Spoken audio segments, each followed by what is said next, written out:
नमस्कार बंधुरा YouTuber Sunanda YouTube परिवारे आपनादेर सबाइके वेलकाम। बंधुरा आज आमी आपनादेर जोन्नो आरेकटा स्किन ग्लोइंग एबं स्किन केयारिंग भिडियो निये चले एसेछि।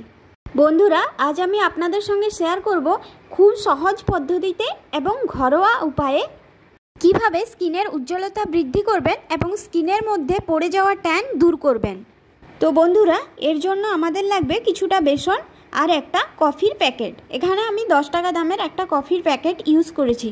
बंधुरा बेसन आमादेर स्किनेर भेतर थेके डेड सेल रिमुव करते भीषण हेल्प करे एबं त्वकके भेतर थेके क्लिन करे त्वकेर उज्ज्वलता बृद्धि करे। कफिर मध्य अ্যান্টিঅক্সিডেন্ট थाके एबं कफि आमादेर स्किनेर डेड सेल रिमुव करे आमादेर स्किनेर उज्ज्वलता बृद्धि करे। बंधुरा एखाने आमी एकटा थिक बैटार बानिये निয়েছি। एरपर आमी एटा फेसের মধ্যে जेंटली अ্যাপ্লাই करे नेब। আপনারা চাইলে আপনাদের বডির মধ্যেও এটা ইউজ করতে পারেন, মানে যে যে জায়গাগুলোতে সান এক্সপোজার হয়েছে অর্থাৎ ট্যান পড়েছে সেই সব জায়গাগুলোতে আপনারা এটা ইউজ করতে পারেন।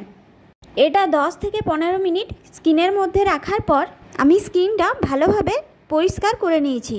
আর আপনারা আমার স্কিনের গ্লোটা এখন দেখতেই পাচ্ছেন, স্কিনটা কতটা পরিমাণে গ্লো চলে এসেছে স্কিনের মধ্যে। तो बंधुरा आजकेर भिडियोटा एखानेई शेष करछि। और आमार भिडियोगुलो यदि आपनादेर भालो लेगे थाके अवश्यई करे लाइक करबेन, कमेंट करबेन और आमार चैनलटाके सबस्क्राइब करबेन। आपनादेर यदि कोनो जिज्ञासा थाके अवश्यई कमेंट करबेन। सबाई भालो थाकबेन, सुस्थ थाकबेन। Bye bye.